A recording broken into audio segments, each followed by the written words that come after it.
Merci Madame la Présidente. Nous allons passer maintenant aux questions individuelles. J'ai 9 questions individuelles. N'hésitez pas à vous manifester si vous n'avez pas fait encore. Et on commence par Monsieur Patrice Martin.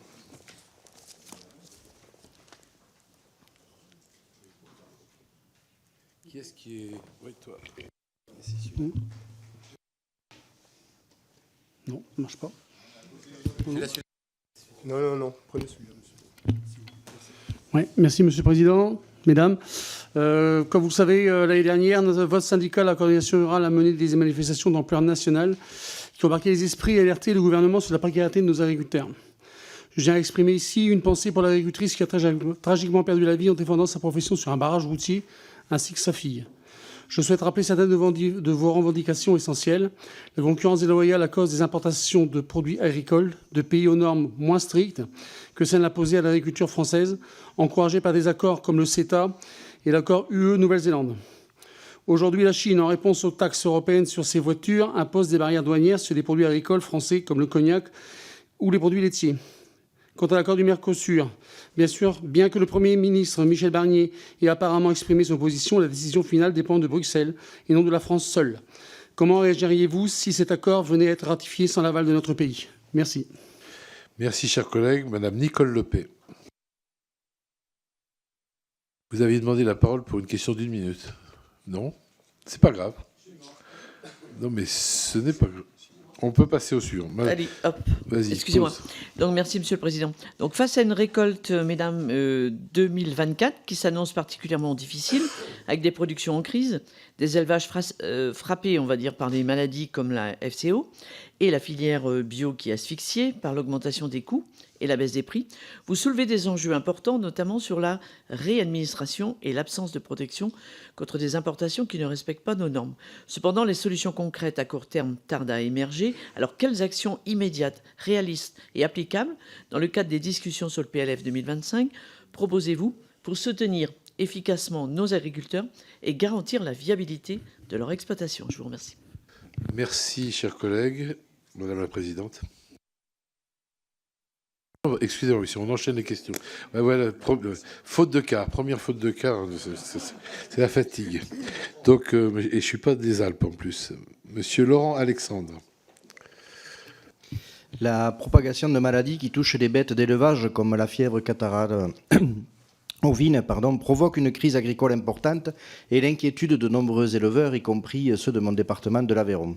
Elle s'ajoute aux dégâts provoqués par l'importation de viande néo-zélandaise à bas prix et à une dérégulation des marchés soutenue par la Commission européenne et par le gouvernement Macron. Ce dogme du libre-échange favorise également la diffusion des foyers infectieux. Nous sommes nombreux à considérer la réponse de l'État comme étant largement insuffisante. Et c'est pour cela que les députés LFI et NFP ont fait des propositions, entre autres, pour permettre l'accès et la prise en charge à 100% des vaccins et accélérer la recherche des maladies virales. Mes questions seront, considérez-vous que la réponse de l'État est adaptée et à la mesure de l'urgence? Et quelles nouvelles mesures vous paraissent prioritaires pour conjurer cette crise? Je vous remercie. Merci. Monsieur Éric Martineau. Merci, Président. Mesdames, pendant votre présentation tout à l'heure, vous avez parlé de francisation au titre des industriels et chez les distributeurs. Mais ne pensez-vous pas qu'il y existe aussi de la francisation, y compris dans le milieu agricole, peut-être nos coopératives ou autres, mais j'aimerais votre avis sur le sujet. Je vous remercie. Merci, chers collègues. Madame Mélanie Thomas. Merci, Monsieur le Président. Madame la Présidente, vous avez posé tout à l'heure en préambule votre attachement à la bonne transmission des exploitations. En particulier dans les filières de l'élevage, l'enjeu du renouvellement est majeur dans notre pays. À l'occasion du Salon de l'élevage au Space de Rennes, il y a eu une annonce importante, ou en tout cas intéressante, celle du Crédit Agricole qui a annoncé son intention d'entrer au capital des fermes. Cette banque propose de devenir actionnaire des exploitations agricoles, en particulier dans les filières en production volaille et porcine. Afin de compenser le nombre de départs à la retraite, pensez-vous que ce coup de boost bancaire peut être utile aux agriculteurs qui souhaitent s'installer? Et par ailleurs, selon vous, une banque est-elle légitime pour entrer au capital d'une exploitation? Je vous remercie. Merci, chers collègues. Monsieur Jean-Pierre Vigier. Oui, merci, Monsieur le Président. Madame la présidente et la vice-présidente de la coordination rurale, vous le savez, aujourd'hui, nous avons un changement climatique et ça, c'est indéniable. Pendant la gestion de l'eau dans les années à venir va être déterminante, notamment pour le monde agricole. Le bon sens, il me semble, veut que l'on capte l'eau quand elle est abondante et la restituer au milieu, elle ne disparaît pas, la restituer au milieu quand on en a besoin. Cela passe, à mon sens, par la réalisation de retenues collinaires. J'ai bien dit de retenues collinaires. Cependant, les démarches administratives sont souvent lourdes et les procédures longues. Aussi, j'ai 2 questions. Quelle est votre position sur la création de retenues collinaires et quelles propositions faites-vous pour alléger toutes ces procédures? Je vous remercie. Merci, cher collègue. Monsieur Boris Tavernier. Hop. Je vais apprendre. Merci Madame la Présidente et Madame la Vice-Présidente pour vos interventions. La défense de notre souveraineté alimentaire est un enjeu qui devrait toutes et tous nous préoccuper. Aujourd'hui, notre souveraineté alimentaire est mise à mal. Elle est mise à mal par le réchauffement climatique, elle est mise à mal par la chute massive et à venir du nombre d'agriculteurs, elle est mise à mal par les accords de libre-échange qui se poursuivent, mais elle est aussi mise à mal par la dépendance de notre système agricole à de nombreuses importations. Nous importons pour produire. En mars 2024, le gouvernement a ainsi publié un rapport d'évaluation de la souveraineté agricole et alimentaire de la France. Ce dernier souligne notre très forte dépendance vis-à-vis de l'importation d'intrants. À titre d'exemple, la France est très fortement dépendante aux importations d'azote minéral qui servent pour les engrais. Concrètement, en 2022, la France importait plus de 80% de ses engrais, dont une large part provient de pays en dehors de l'Union européenne, créant une double dépendance aux pays tiers et aux énergies fossiles qui servent à les fabriquer. Cette dépendance représente une vulnérabilité forte pour notre pays, mais également pour nos agriculteurs. Ainsi, afin de protéger la souveraineté alimentaire de notre pays, que propose la coordination rurale pour réduire notre dépendance à ces importations d'entrants? Quel plan pour des systèmes de production plus économes et autonomes en intrants? Je vous remercie. Merci, cher collègue. Madame Aurélie Trouvé. Merci, Monsieur le Président. Bon, c'est une question qui fait suite aussi à l'intervention du collègue Chassaigne. Bon, il y a 2 grands enjeux aujourd'hui, tout de même, il me semble, pour l'agriculture. C'est la concurrence internationale et la crise écologique. Il y a 2 façons de le prendre.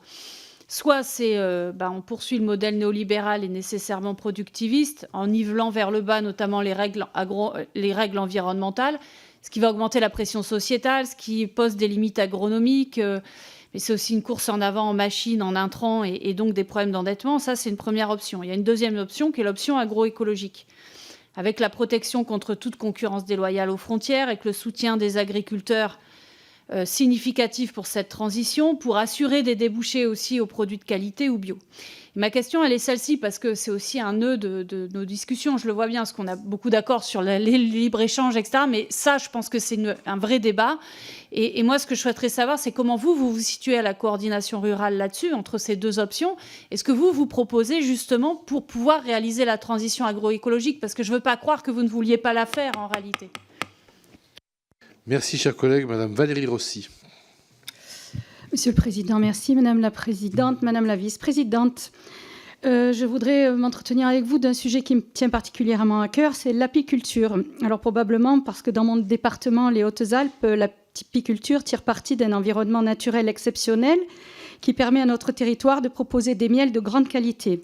Les apiculteurs, en particulier les petits exploitants, font face à des difficultés économiques en raison des pertes de colonies, des coûts de traitement contre les maladies, des bouleversements climatiques et de la concurrence des miels à bas prix. Ces problèmes mettent en péril les abeilles, mais aussi l'ensemble des écosystèmes et des cultures qui dépendent de la pollinisation. Cependant, les apiculteurs, qui sont pourtant de précieux lanceurs d'alerte, se considèrent un peu comme les parents pauvres de l'agriculture. Comment voyez-vous leur avenir? Comment pensez-vous que nous puissions les aider à mieux développer leur filière? Je vous remercie. Merci, chers collègues. Madame Mathilde Igné. Madame Rossi, il faut couper. Voilà. Merci, Monsieur le Président. Merci, Mesdames, pour vos présentations. On en parlait au SPACE la semaine dernière. Je vous parlais du rapport du Secours catholique, du réseau CIVAM, de Solidarité Paysan et de la Fédération française des diabétiques qui a été publié sur le prix de l'alimentation.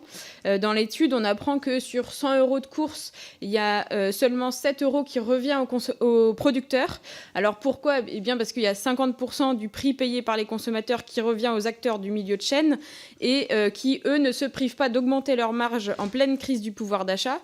Une étude aussi de l'UFC Que Choisir révélait déjà il y a quelques mois que 46% du surcoût du bio provient en réalité des surmarges réalisées sur le bio par les grandes surfaces. Et les agriculteurs et les agricultrices l'ont répété pendant les mobilisations du début d'année, ils veulent être payés pour leur travail. Cette étude, elle recommande notamment de rendre obligatoire l'information publique sur les taux de marge et de les encadrer par la loi.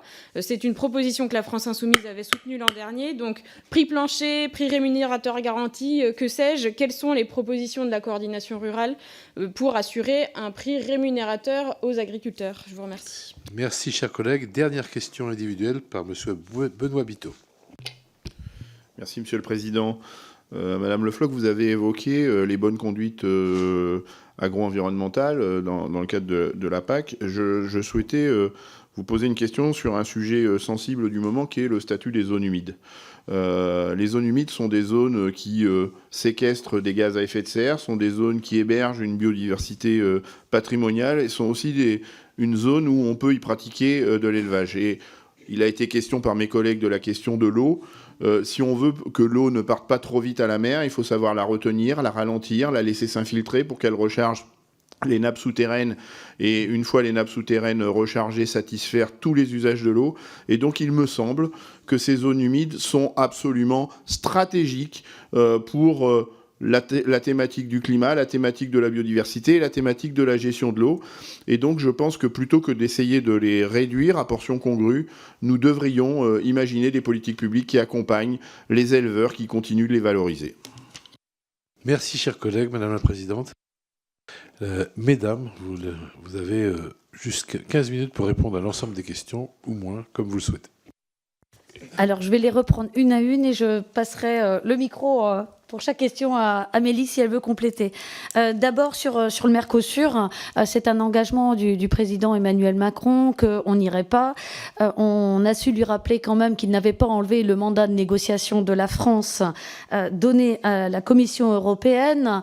Je vous invite aussi à lire les études de l'OCDE qui prévoit déjà dans son rapport 2023-2032 que les productions de viande, et notamment bovines, seront déficitaires en Europe en 2032 d'au moins 5%.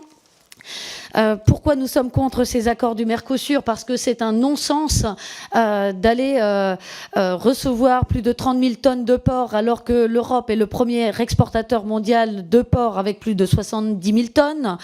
Donc c'est aussi un enjeu environnemental. Alors, je continue. À Nicole Lepay, donc oui, les importations ne respectant pas nos normes, donc on défend l'exception agriculturelle. Quelles mesures pour immédiates pour le PLF? Déjà, le foncier, la taxe foncière sur le non-bâti. Pourquoi la taxe foncière sur le non-bâti? Parce que nous autres agriculteurs, quand nous rapportons nos taxes foncières au loyer équivalent à ces terres, on est sur un rapport d'environ 45%, auquel on rajoute 17% de CSG, ce qui fait une imposition d'un bien entrant dans notre cycle de production de 60%, ce qui est 2 fois plus que la flat tax.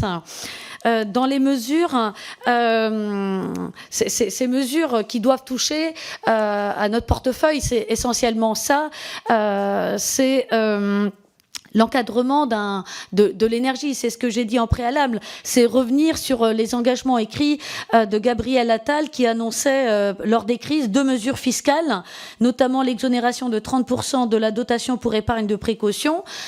Pour nous, c'est même pas 30% d'exonération, c'est jusqu'à 100% d'exonération les années de crise pour justement vivre avec un minimum d'aide.